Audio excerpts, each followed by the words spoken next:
السلام عليكم ورحمة الله وبركاته. أعوذ بالله من الشيطان الرجيم. بسم الله الرحمن الرحيم.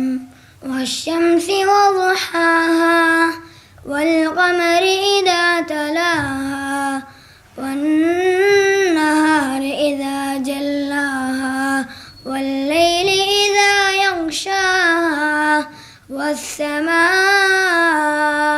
وما بناها والأرض وما طحاها ونفس وما سواها فألهمها فجورها وتقواها قد أفلح من زكاها وقد خاب من دساها كذبت ثمود بتقواها إذ انبعث أشقاها فقال لهم رسول الله ناقة الله وسقياها فكذبوه فعقروها فدمدم عليهم ربهم بذنبهم فسواها ولا يخاف عقباها. السلام عليكم ورحمة الله وبركاته. الحمد لله رب العالمين والصلاة والسلام على رسول الله وآله وصحبه أجمعين ومن تبعه وطاعه بالدين إلى يوم الدين. கண்ணியத்திற்கும் பெருமதிப்பிற்கும் உரிய எல்லாம் வல்ல அல்லாஹுவின் நல்லடியார்களே, அல்லாஹுடைய பேரருளால் தொடர்ச்சியாக திருமறை குர்ஆனினுடைய வசனங்களுக்கான விரிவுரையை அறிந்து கொண்டு வரக்கூடிய நாம் நேற்றைய தினத்தில் சூரா ஷம்ஸ் என்கிற 91வது அத்தியாயத்தின் 4 வசனங்களுக்கான விரிவுரையின் சில பகுதிகளை நாம் அறிந்து கொண்டோம். அதில் நேற்றைய தினத்தில் இறுதியாக நாம் பார்த்தது, அல்லாஹ் சொல்கிறான், கது அஃப்லஹ மன் ஜக்காஹா, அதை பரிசுத்தப்படுத்தியவர், தன் உள்ளத்தை பரிசுத்தப்படுத்தியவர் வெற்றி அடைந்து விட்டார். அது மனிதர் பரிசுத்தப்படுத்துவதா அல்லது அல்லாஹ் பரிசுத்தப்படுத்துவதா என்ற கேள்வியில அல்லாஹ் தான் பரிசுத்தப்படுத்துகிறான் என்ற விதத்தில் சில ஆயத்துக்களை, சில ஹதீஸ்களில் உள்ள துவாக்களை பார்த்தோம். அதே போன்று மனிதன் தான் பரிசுத்தப்படுத்துகிறான் என்கிற விதத்தில் சில வசனங்களை நீங்கள் பார்க்கலாம். சூரா நாசியா என்ற 79வது அத்தியாயத்தின் 18வது வசனத்தில் அல்லாஹ் சொல்கிறான், மூசா அலைஹிஸ்ஸலாம் அவர்கள் ஃபிரௌனிடத்தில் கேட்கிறார்கள், ஃபகுல், நபியே நீங்கள், மூசாவே நீங்கள் கேளுங்கள், ஹல் லக்க இலா அன்த ஜக்கா, நீர் பரிசுத்தம் அடைய நீ விரும்புறியா, உனக்கு விருப்பம் உண்டா, உனக்கு அதில் பிரியம் இருக்கிறதா என்று மூசாவே நீங்கள் ஃபிரௌனிடத்தில் கேளுங்கள் என்று அல்லாஹ் சொல்கிறான். 87வது அத்தியாயம் சூரா அல் அலாவில் 14வது வசனம் அல்லாஹ் சொல்கிறான், கது அஃப்லஹ மன் தஸக்கா, யார் பரிசுத்தம் அடைந்தாரோ, அதை பரிசுத்தம் ஏற்படுத்தி கொண்டாரோ அவர் வெற்றி அடைந்தார் என்று இந்த வசனம் பேசுகிறது. இது எல்லாவற்றுக்கும் மேலாக சூரா ஃபாத்திர் 35வது அத்தியாயத்தின் 18வது வசனத்தில் அல்லாஹ் சொல்கிறான், ஒமன் தஸக்கா ஃபஇன்னமா யத்தஸக்கா லி நஃப்ஸிஹி, யார் தன் உள்ளத்தை பரிசுத்தப்படுத்தி கொள்கிறாரோ அவர் தனக்காகவே பரிசுத்தப்படுத்தி கொள்கிறார் அப்படின்னு அல்லாஹ் சொல்கிறான். அப்போ ஏன் இது மாதிரியான ஒரு முரண்பட்டதை போன்ற ஒரு தகவல் என்று கேட்டால், மனிதர்கள் தங்கள் உள்ளத்தை தாங்கள் தான் பரிசுத்தப்படுத்தி கொள்ள முடியும், அதில் எந்த மாற்றமும் இல்லை. ஆனால் அதுவெல்லாம் விதி தொடர்பாக பேசுகிறது. இறைவனுடைய நாட்டம் என்று வரக்கூடிய அனைத்துமே விதி தொடர்பாக பேசக்கூடியது என்பதை நாம் புரிந்து கொள்ள முடிகிறது. எனவே இந்த வசனத்தில் மனிதன் யார் தன் உள்ளத்தை பரிசுத்தப்படுத்தி கொள்கிறானோ அவன் வெற்றி அடைந்து விட்டான், யார் அதை பாழ்படுத்தி விட்டானோ அல்லது அதை அசுத்தப்படுத்தி விட்டானோ அவன் நஷ்டமடைந்து விட்டான் என்று அந்த வசனம் பேசுவதை பார்க்க முடிகிறது. அதே நேரத்தில் இந்த வசனத்தின் மூலமாக நாம் கூடுதலான சில தகவல்களை தெரிந்து கொள்ள வேண்டும். என்னவென்றால், உள்ளத்தில் எண்ணுகிற எண்ணங்களுக்கு அதற்கு அல்லாஹ் விசாரிப்பானா? ஒருவேளை தீமையான எண்ணங்கள் வருகிறது என்றால் அதற்கு அல்லாஹ்விடத்தில் கேள்வி கணக்கு உண்டா என்ற ஒரு பெரிய கேள்வி நம்முடைய உள்ளத்தில் இருக்கலாம். அப்போ அது குறித்து இஸ்லாம் என்ன சொல்கிறது என்றால், இது ஒரு சம்பவம் ஒன்று நபிகளார் காலத்தில் நடைபெற்று இருக்கிறது. ஒரு குர்ஆனுடைய ஆயத்து சூரா பக்கராவினுடைய 284வது வசனம் அல்லாஹ் சொல்கிறான், லில்லாஹி மாஃபி சமாவாத்தி வமாஃபில் அர்து, வானங்களில் உள்ளவையும் பூமியில் உள்ளவையும் அல்லாஹ்வுக்கு உரியது. ஒயின் துபுது மாஃபி அன்ஃபுசிக்கும் அவு துஃபூஹு யுஹாசிபுக்கும் பிஹில்லா, நீங்கள் உங்களுடைய உள்ளங்களில் இருப்பதை வெளிப்படுத்தினாலும் அதை மறைத்து கொண்டாலும் அல்லாஹ் அதை விசாரிப்பான். உள்ளத்தில் ஒரு எண்ணம் வருகிறது. திருடலாம் என்றோ, வட்டி வாங்கலாம் என்றோ, மது அருந்தலாம் என்றோ ஏதோ ஒரு தீமையான எண்ணம் வருகிறது. நீங்கள் உள்ளத்தில் நினச்சிட்டாலே அது விசாரணைக்கு வந்துடும். அதை நீங்கள் வெளிப்படுத்தினாலும் செஞ்சா, நீங்கள் செய்தாலும் சரி அல்லது மறைத்து கொண்டால், அதை செய்யாமல் நீங்கள் விட்டாலும் சரி, அதை நாம் விசாரிப்போம் அப்படின்னு சொல்லி இந்த ஆயத்தை அல்லாஹ் இறக்குகிறான். இந்த ஆயத்தை இறங்கியவுடன் சஹாபாக்களுக்கு ஒரு பெரிய பதற்ற சூழ்நிலை. என்னவென்றால், நபிகளாரை சந்தித்து சஹாபாக்கள் கேட்கிறார்கள், அல்லாஹுடைய தூதரே, இப்படி ஒரு ஆயத்தை அல்லாஹ் இறக்கி இருக்கிறான். நாங்கள் தொழுகையில் ஈடுபடுகிறோம், நோன்பு வைக்கிறோம், தான தர்மங்களை செய்கிறோம், ஜிகாது செய்கிறோம், இதெல்லாம் சக்திக்கு உட்பட்ட காரியங்கள். ஆனால் உள்ளத்தில் தீமையான எண்ணமே வரக்கூடாது. அப்படி வந்துச்சுன்னா அது கூட விசாரணைக்கு வரும், நம்ம அதுக்கு விசாரிப்போம் அப்படின்னு அல்லாஹ் சொல்கிறான். அப்படின்னா இது சக்திக்கு மீறிய நிகழ்வை போன்று இருக்குதே அப்படின்னு நபி அவர்கள்ட்ட சஹாபாக்கள் கேட்குறாங்க. அப்போ அல்லாஹுடைய தூதர் அவர்கள் சொல்லுகிறார்கள், நீங்கள் யூதர்கள் மாதிரியான பதிலை நீங்கள் சொல்லிவிடாதீர்கள். என்ன பதில்? அவர்கள் கேட்டோம் மாறு செய்தோம் என்றார்கள். அப்படி ஒரு பதிலை நீங்கள் சொல்ல விரும்புகிறீங்களா? நீங்கள் சொல்லாதீங்க. சமிஅனா வ அத்தஅனா குஃப்ரானக ரப்பனா வ இலைக்கல் மஸீர். நாங்கள் கேட்டோம், அதற்கு கட்டுப்பட்டோம், இறைவா எங்களை மன்னித்து விடு, உன் பக்கமே மீளுதல் இருக்கிறது என்று நம்ம எப்போதுமே அல்லாஹ் கிட்ட சரணாகதி அடைகிற இடத்தில் தான் இருக்கணுமே தவிர, எதிர்த்து கேட்கிற இடத்திலோ அதற்கு மாறு செய்கிற இடத்தில் இருக்கக்கூடாது. நமக்கு அது பாதகமாகவே இருந்தாலும் சரி அப்படின்னு ரசூலுல்லாஹ் சஹாபாக்களுக்கு அந்த அறிவுரையை கொடுத்து அனுப்புகிறாங்க. பிறகு அல்லாஹ் அதை தொடர்ந்த 2 வசனம், பக்கராவினுடைய இறுதி 2 வசனம், ஆமன ரசூல் என்ற வசனத்தையும், லா யுகல்லிஃபுல்லாஹு நஃப்ஸன் இல்லா உஸாஹா என்ற வசனத்தையும் அல்லாஹ் அருளி இருக்கிறான் என்பதை பார்க்க முடிகிறது. எனவே இதில் இருந்து சட்டம் எப்படி மாற்றப்படுகிறது என்றால், உள்ளத்தில் நீங்கள் ஒன்றை எண்ணி அது தீமையான காரியமாகவே இருந்தாலும் அது விசாரணைக்கு வராது. நீங்கள் அதை நாவின் மூலமாக வெளிப்படுத்தினாலே அன்றி அல்லது செயலின் மூலமாக வெளிப்படுத்தினாலே அன்றி என்ன கிடையாது, உங்களுக்கு தண்டனையோ விசாரணை இல்லை. நாவின் மூலமாக அது வெளிப்பட்டு விட்டாலோ செயலின் மூலமாக வெளிப்பட்டு விட்டாலோ அது தண்டனைக்குரியதாக மாறிவிடும் அப்படிங்கிறத மார்க்கம் சொல்லுது. ரசூலுல்லாஹ் இது தொடர்பாக சொல்லியிருக்கிறாங்க. அல்லாஹ் ரப்புல் ஆலமீன் இந்த வலது பக்கம் இடது பக்கம் இருக்கக்கூடிய பாவக்கணக்கை நன்மை கணக்கை எழுதக்கூடிய வானவர்களுக்கு கூட அல்லாஹ் என்ன கட்டளை இடுகிறான் என்றால், என் அடியார்கள் நன்மை செய்ய அவர்கள் ஆசைப்படுவார்கள், ஆசைப்பட்ட மாத்திரத்திலேயே அவர்களுக்கு நன்மை நீங்கள் பதிவு செய்து விடுங்கள். ஆசைப்பட்டபடி அதை அவர்கள் செய்து விடுவார்களே ஆனால், ஹஜ் செய்ய வேண்டும், தஹஜ்ஜத்தை நிறைவேற்ற வேண்டும், அல்லது ஏழை எளியோர்களுக்கு தானம் செய்ய வேண்டும் என்றெல்லாம் என்ன ஆசைப்படுறாங்களோ அதை அவர்கள் செய்து விடுவார்களே ஆனால், அதை 10 மடங்கில் இருந்து அதனுடைய நன்மைகளை அல்லாஹ் அதிகப்படுத்தி எழுதச் சொல்கிறான். என் அடியார்கள் தீமை செய்ய ஆசைப்படுவார்களே ஆனால் அதை நீங்கள் தீமையாக பதிவு செய்ய வேண்டாம். அதை அவன் செய்யாதவரை, அவன் செய்கிறானான்னு பாருங்க. அவன் அதை நாவின் மூலமாக வெளிப்படுத்துகிறான், நான் இப்படிலாம் ஆசைப்பட்டேன், வெளியே வந்துருச்சுன்னா அதை பதிவு செய்யுங்க. அல்லது அவன் ஆசைப்பட்ட மாதிரி அந்த காரியத்தை செஞ்சுட்டான்னா அதை பதிவு செய்யுங்க. உள்ளத்தில் இருக்கிற வரைக்கும் என்ன செய்ய வேண்டாம், அதை நீங்கள் பதிவு செய்ய வேண்டாம். இது நம்ம அதிகமான பல மார்க்க தகவல்கள் சொற்பொழிவின் மூலமாக நம்ம கேள்விப்பட்டு இருப்போம். இப்போ என்ன கேள்வி அப்படின்னா, எல்லா பாவமும் இப்படிப்பட்டது தானா? இது ஒரு முக்கியமான ஒரு கேள்வி. எந்த பாவத்தை உள்ளத்தில் நினைச்சாலும் சரி அது விசாரணைக்கு வராது, அது தண்டனையாக மாற்றப்படாது, அல்லாஹ்விடத்தில் கடுமையான ஒரு கேள்விக்கு கணைக்கு அது ஆளாக்காது என்ற நிலையில தான் எல்லா பாவமும் இருக்குதா, அல்லது சில பாவங்கள் தான் இருக்கிறதா அப்படிங்கிற ஒரு கேள்வி இதில் வருது. அப்போ அது குறித்து இஸ்லாம் நமக்கு என்ன சொல்லுகிறது என்று கேட்டால், எல்லா பாவமும் அது சேர்த்து கொள்ளாது. உள்ளத்தில் நீங்கள் நினைக்கிறீங்க, அதை நினைத்துட்டு அப்படி விட்டுட்டீங்க, அது நாவின் மூலமாக வெளிவரவில்லை, செயலின் மூலமாக வெளிவரவில்லை, ஆனால் உள்ளத்தில் தான் நீங்கள் நினச்சிங்க, அதனால் இது பாவம் கிடையாது அப்படின்னு எல்லா பாவத்தையும் எல்லாம் பார்க்க மாட்டான். ஒரு சில பாவங்கள் உள்ளத்தில் வந்த உடனேயே அல்லாத பாவமாக தான் பார்க்குறோம். அப்போ நாம் அந்த காரியங்களை உள்ளே என்றே ஆக விடக்கூடாது. அதை உள்ளே நம்ம ஏற்றிக்கிட்டோம் அப்படின்னாலே, ஏற்றி உள்ளத்தில் வைத்திருப்பதே ஒரு பாவம் தான்.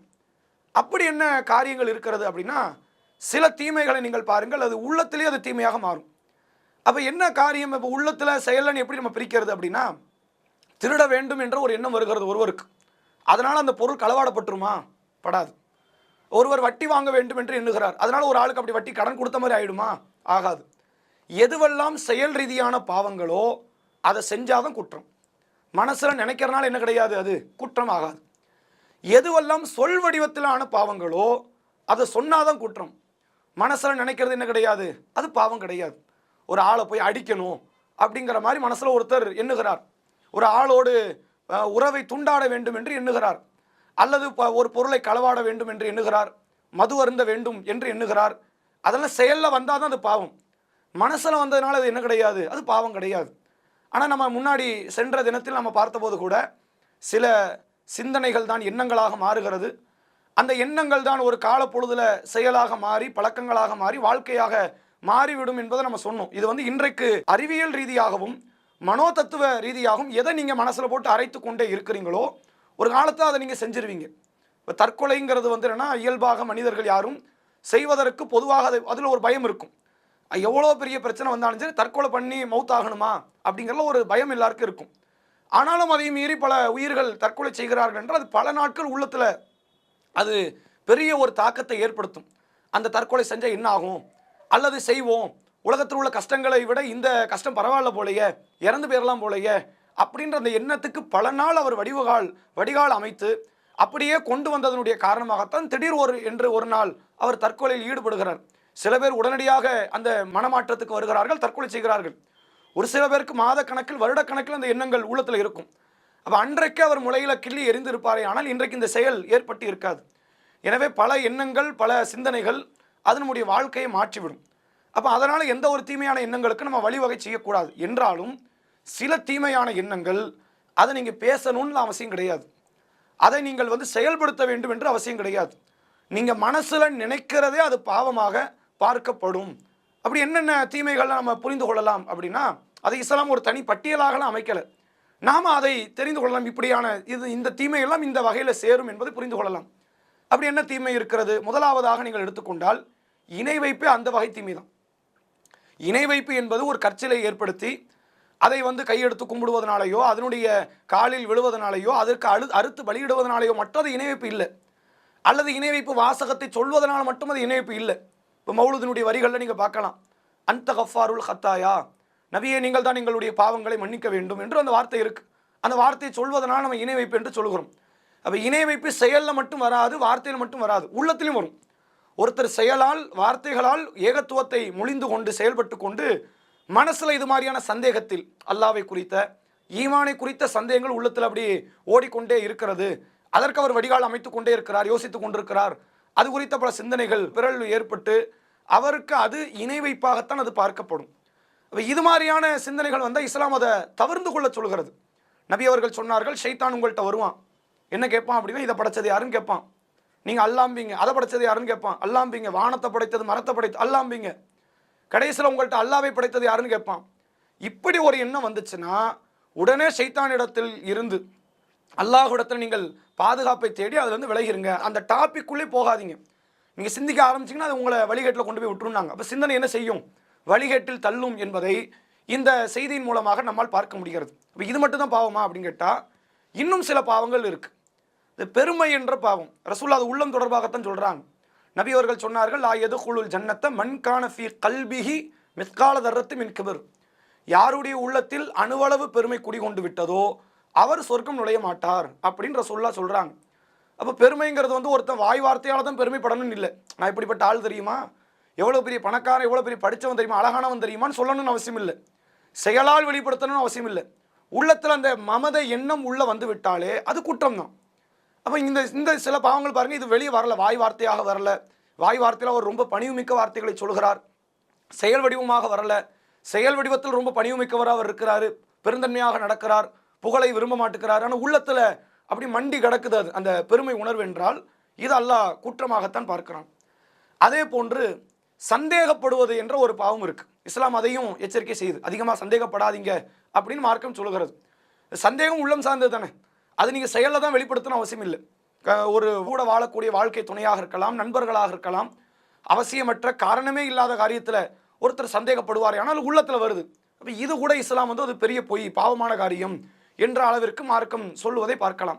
அப்போ இந்த சந்தேகப்படுவதாக இருக்கும், இந்த பெருமையாக இருக்கும், முகஸ்தூதியாக இருக்கும், இணை வைப்பு காரியங்களாக இருக்கும், இதுவெல்லாம் உள்ளத்தில் தான் அது வரும். ஆனால் அது உங்களை பாவியாக மாற்றிவிடும், மறுமை நாளில் மிகப்பெரிய கை சேதப்படக்கூடிய நபராக அது உங்களை மாற்றிவிடும் என்றெல்லாம் மார்க்கம் சொல்லுகிறது. எனவே எதுவெல்லாம் செயல் ரீதியான பாவங்களோ அது உள்ளத்தில் வந்ததுனால நீங்கள் குற்றவாளி இல்லை. எதுவெல்லாம் சொல் ரீதியான பாவங்களோ அது உள்ளத்தில் வருது. ஒரு ஆளை இவ்வளோ கடும் சொற்களை திட்டணும்னு மனசில் தோணுது, நீங்கள் திட்டலை, நீங்கள் பாவி கிடையாது. அது மனசில் வரத்தான் நம்ம வார்த்தையில் சொல்லலையே, அதனால் நீங்கள் பாவியாக மாட்டீர்கள். ஆனால் எதுவெல்லாம் உள்ளத்திலேயே பாவமோ அதை நீங்கள் நினைக்கிறதே குற்றம் தான். ஒரு பெண்ணை பற்றி ஒருவர் தவறாக நினைக்கிறார், நான் ஒன்றும் அந்த பெண்ணுக்கிட்ட போய் பேசலையே, அல்லது நான் அந்த பெண்ணிடத்தில் அப்படி நடந்து கொள்ளவில்லையே அப்படின்னு அல்லாஹ்ட்ட நம்ம பேச முடியாது. அல்லாஹ் என்ன பார்க்குறான், உள்ளத்தில் நீ அந்த பெண்ணை நினச்சதே தப்புங்கிறான். அது தவறான ஒரு காரியம். அப்போ சில பாவங்கள் உள்ளத்திலே நீங்கள் போட்டு அந்த அசை போடுவதே அது பாவமானது. எதை அதை அல்லாஹ் பாவமாக ஆக்க மாட்டாங்கன்னா சில எண்ணம் வரும், நீங்கள் அதை கடந்து போயிடணும், அதை ஸ்கிப் பண்ணி விட்டுட்டு போயிடணும். அல்லாஹ் பாதுகாக்கணும், அல்லாஹ்ட்ட நான் பாவ மன்னிப்பு தேடுறேன், அல்லாஹ் கிட்ட நான் அதை விட்டு பாதுகாப்பு தேடுகிறேன் என்று சொல்லி அதை விட்டு விலகுவது தான் சரியாக இருக்குமே தவிர, உள்ளத்தை தான் நினைக்கிறோம் செயல் வடிவத்தில் வரலையே என்று சொல்லி இது போன்ற பாவங்களை நம்ம உள்ளத்தில் தாங்கிக் கொள்வோமே ஆனால், சுமப்போமே ஆனால், மறுமை நாளில் பெரிய குற்றவாளியாக நம்மை நிறுத்திவிடும் என்ற அடிப்படையை நாம் தெரிந்து கொள்ள வேண்டும். அப்போ இது இஸ்லாம் நமக்கு சொல்லித் தருகிற முக்கியமான ஒரு காரியமாக இருக்கிறது. அப்போ இந்த உள்ளம் தொடர்பாக அதனுடைய அடிப்படையில் நாம் என்ன தெரிந்து கொள்ள வேண்டும் என்றால், நம்முடைய வாழ்க்கையின் அஸ்திவாரமும் ஆணிவேரும் இந்த உள்ளம்தான். இந்த உள்ளத்தை நாம் ஒருபோதும் அதை குழப்பி விடாமல், சீரழித்து விடாமல், நல்லதொரு மனநிலையில் நாம் அதை அமைத்து கொள்ள வேண்டும். உள்ளத்தை நாம் பாழ்படுத்தி விடுவோமே ஆனால் அது நம்மை மறுமை நாளில் பெரிய அளவில் பாதிப்பு ஏற்படுத்தப்படுகிற ஒரு நிலைக்கு நம்மை தள்ளிவிடும் என்பதை நாம் புரிந்து கொள்ள வேண்டும். அதே போன்று ரசூலுல்லாஹ் சொன்ன ஒரு வார்த்தை நேற்றைய தினத்தில் நாம் சொன்னோம், அதை மீண்டும் நாம் நினைவுபடுத்துகிறோம். நபி அவர்கள் சொன்னார்கள், அலா ஒ இன்ன ஃபில் ஜசதி முதுகா, கவனத்தில் கொள்ளுங்கள், உடலில் ஒரு சதை தொண்டு இருக்கிறது. அந்த சதை தொண்டு இதா சலஹத் சலஹல் ஜசது குல்லுகு, அது சீர்படுமையானால் முழு உடலும் அது சீர்பற்று விடும். ஒய்தா ஃபசதத் ஃபசதல் ஜசது குல்லுகு, அது சீர்குலைந்து விடுமே ஆனால் முழு உடலும் சீர்குலைந்து விடும். அலா ஒஹியல் கல்பு, நீங்கள் கவனத்தில் கொள்ளுங்கள், அது உள்ளம் என்று நபி அவர்கள் சொன்ன வார்த்தையை நம்மால் பார்க்க முடிகிறது. ஆகையினால் நாம் நம்முடைய உள்ளத்தை அதை பக்குவப்படுத்தி நல்லதொரு பாதையை நோக்கி அழைத்து செல்லக்கூடிய இடத்தில் நாம் இருக்க வேண்டும். உள்ளத்தை பாழ்படுத்தி விட்டு செயலால் நாவுகளால் எவ்வளவு பெரிய இறைவனுக்கு விருப்பத்துக்குரிய காரியத்தில் நாம் ஈடுபட்டாலும் அது மறுமை நாளில் எந்த விதமான நமக்கு வெற்றிக்கு அது உதவாது என்பதை நாம் புரிந்து கொள்ள வேண்டும். கடைசியாக ஒரு தகவலை நாம் இதில் தெரிந்து கொள்ள வேண்டும். என்னதான் நம்ம உள்ளத்தை ஈமானிய அடிப்படையில் இஸ்லாமிய சூழலில் நாம் அமைத்து கொண்டாலும் சில நேரங்களில் நம்முடைய உள்ளங்கள் ஈமானுக்கு விரோதமான காரியத்தை எண்ணும். எப்படி இப்ராஹிம் அலைஹிஸ்ஸலாமுக்கு அந்த உள்ளம் அமைதி ஆகலையோ, அது இப்ராஹிம் அலைஹிஸ்ஸலாம் அவர்கள் ஈமானில் பெரும் தேர்ச்சி பெற்ற நபர். அப்போ அவங்க அளவுக்கு நமக்கு ஈமான் இல்லை என்றாலும் நம்முடைய உள்ளம் எப்படி மாறும்? ஈமானுக்கு விரோதமான கேள்விகளை மீண்டும் மீண்டும் நம்முடைய உள்ளம் கொண்டு வந்து வைத்து கொண்டே இருக்கும். இதுவே பலரை என்ன ஆக்கிடும்னு கேட்டால் ஒரு பெரிய மன உளைச்சலுக்கு ஆளாக்கிவிடும்.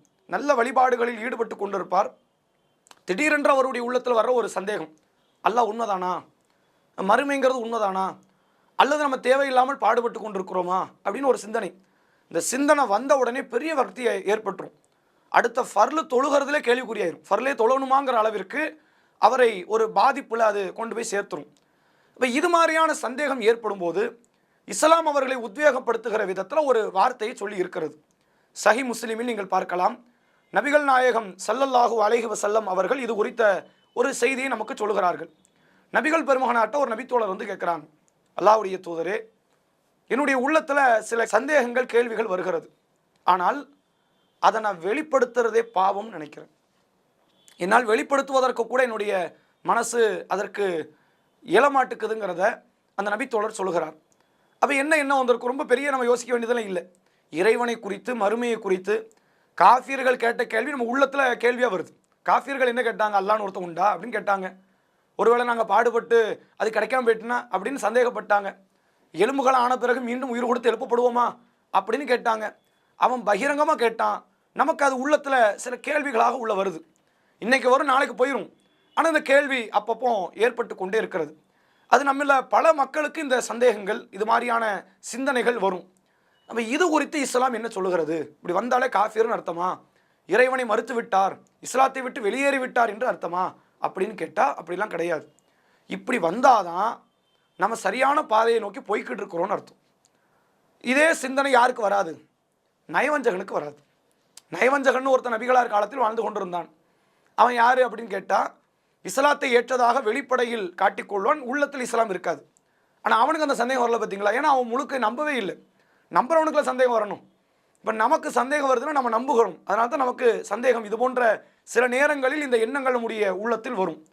அப்போ அதுக்கு அல்லாஹுடைய தூதர் அவர்கள் சொன்னார்கள், அப்படி சிந்தனை வருதான்னு கேட்குறாங்க அந்த நபி தோழர்கிட்ட, உங்களுக்கு அப்படி சிந்தனை வருதா அப்படின்னு. நபி எந்த கேள்வினா கேட்கல, என்ன கேள்விப்பா கேளுங்க, நம்ம அதுக்கு பதில் கொடுக்குறோம். சில கேள்விக்கு நீங்கள் என்ன தான் பதில் கொடுத்தாலும் மறுபடியும் மறுபடியும் வந்துக்கிட்டே இருக்கும். அதை கண்ணால் பார்க்குற வரைக்கும் நம்ம நம்ப மாட்டோம். எல்லாத்தையுமே கண்ணால் பார்த்து காதால் கேட்டு தான் நம்ம நம்புகிறோம். மறைவானது அப்படி நம்பலை. கண்ணால் பார்த்தோ காதால் கேட்டோ அல்லது அறிவார்ந்து கூட அதை நம்ம ஏற்படுத்தி கொள்ள முடியாது, அதை ஒத்துக்கொள்ள முடியாது. வானவர்கள் இருக்கிறார்கள், 600 இறக்கை கொண்ட வானவர்கள், இதெல்லாம் மறைவானது. 6 அறிவுக்குள்ள அது உட்படப்படாது. 6 அறிவை தாண்டிய காரியங்கள் அதெல்லாம். அப்போ இது குறித்து கண்டிப்பாக உங்களுக்கு கேள்விகள் வரும், சந்தேகங்கள் ஏற்படும், சிந்தனைகள் அப்படி வரும். அப்போ ரசூல்லா அந்த தோழரை பார்த்து கேட்குறாங்க, அப்படி கேள்வி வருதா உங்களுக்கு? ஆமாம் அல்லாஹ்வின் தூதரே. அப்படின்னா தாலிக்க சரீஹுல் ஈமான், ஈமானினுடைய பரிசுத்தம் இதுதாங்கிறாங்க ரசூல்லா. ஏன் ஆர்வம் ஊட்டுறாங்க, என்ன காரணம் அப்படின்னா, அந்த சிந்தனையை வளர்த்துக்கங்கன்னு சொல்லலை. இப்படி சிந்தனை வருதுன்னா நீங்கள் பயப்பட வேண்டாம், நீங்கள் ஈமானிய வட்டத்துக்குள்ளே தான் இருக்கிறீங்க. யார் ஈமான் கொள்ளலையோ அவனுக்கு என்ன வராது. இப்படியான சிந்தனைகள் ஒருபோதும் வரப்போவது இல்லை. அப்போ நீங்கள் எதை கொண்டு நீங்கள் ஆறுதல் அடையலாம்? நம்ம ஈமானில் இருக்கிறதுனால தான் நமக்கு இது போன்ற சந்தேகங்கள் சிந்தனைகள் ஏற்படுகிறது. அப்படின்னா அதுக்கு என்ன செய்யலாம் அப்படின்னு கேட்டால், கடந்து தான் போகணும். அதை தவிர இங்கே என்ன கிடையாது. சில காரியங்களை நீங்கள் உள்ளத்தை எந்த நேரத்தை கொண்டு எந்த பதிலை கொடுத்தாலும் சில காரியத்துக்கு இங்கே விடை கிடைக்காது. அல்லாஹ் உள்ளத்தை அதை பக்குவப்படுத்தி அப்படி அழைச்சிட்டு போயிருங்கன்றான். அப்படித்தான் அமைத்துக்கொள்ள வேண்டும். இறைவனை குறித்த சில கேள்விகளாக இருக்கலாம், அல்லது விதி தொடர்பான சில கேள்விகளாக இருக்கலாம். அப்போ அந்த கேள்விகளை நீங்கள் உள்ள நுழைந்து அதற்கு பதில் தேட நீங்கள் முற்பட்டால் அது உங்களுக்கு ஒரு பெரிய அளவில் ஒரு பாதிப்பையோ அல்லது இறை மறுப்புக்குரிய ஒரு பாதையை நோக்கியோ உங்களை கொண்டு போய் சேர்த்து விடும் என்பதனால தான் இப்படி சந்தேகம் வந்துச்சுன்னா அது யதார்த்த நார்மல், ஒன்றும் பிரச்சனை இல்லை.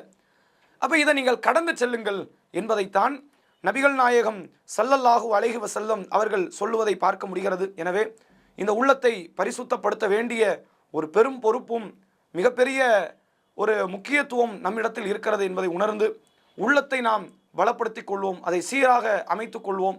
அந்த உள்ளத்தை கலங்கப்படுத்தக்கூடிய எந்த ஒரு காரியமாக இருந்தாலும் அதை உதாசீனப்படுத்தி விடுவோம், படுத்த வேண்டும் என்பதை நாம் புரிய வேண்டும். ஷைத்தான் தான் நம்மை வழிகெடுப்பதில் பெரிய பங்காற்றுகிறான் என்று நாம் நினைக்கிறோம். அப்படி இல்லை.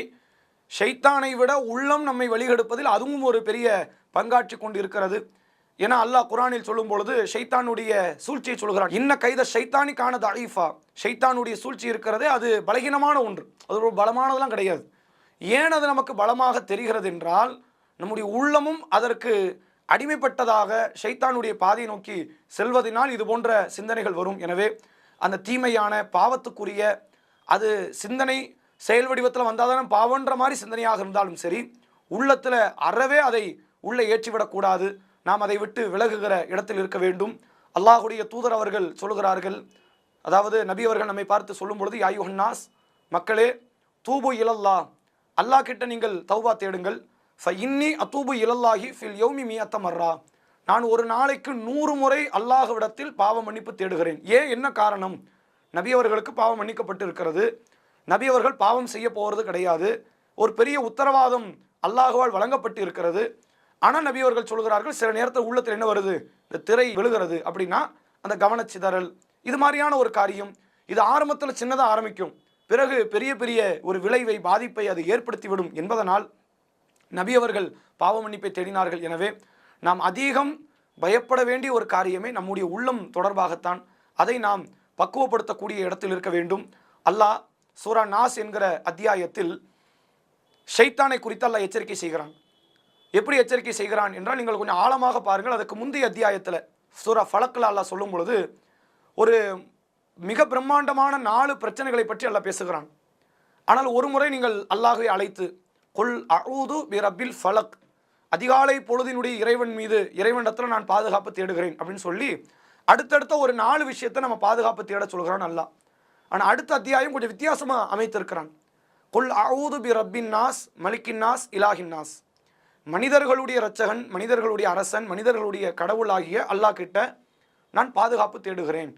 எதை விட்டு பாதுகாப்பு என்றால், அல் ஹன்னாஸ் அல்லதி வசுவிசு ஃபீ சுதூர் இன்னாஸ், மனிதர்களுடைய உள்ளங்களில் தீய எண்ணங்களை போடக்கூடியவனுடைய தீமையை விட்டும் நான் பாதுகாப்பு தேடுகிறேன்.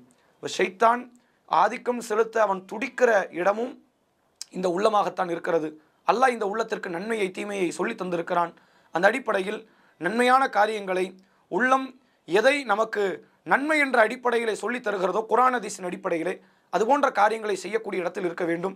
தீமையான காரியங்கள் என்று குர்ஆன் ஹதீஸ் நமக்கு எதை குறித்து எச்சரிக்கை செய்கிறதோ அப்படிப்பட்ட காரியங்களை உள்ளம் நாடினாலும் ஆசைப்பட்டாலும் அதற்கு நாம் வரைவிலக்கணம் தராமல், அதற்கு நாம் வடிகால் அமைத்து விடாமல், இந்த திருமறை குர்ஆனின் அடிப்படையில் நம்முடைய வாழ்வை நாம் அமைத்து கொள்ளக்கூடிய நன்மக்களாக இருக்க வேண்டும். உள்ளத்தில் நாம் தீமையான காரியங்களை நினைப்பதற்கு விசாரணை கிடையாது என்கிற விதத்தில் இந்த வசனங்களை அதற்குரிய விளக்கத்தை நம்ம பார்த்தோம். ஆனால் அல்லாஹ் மற்றொரு இடத்துல அல்லாஹ் சொல்கிறான்.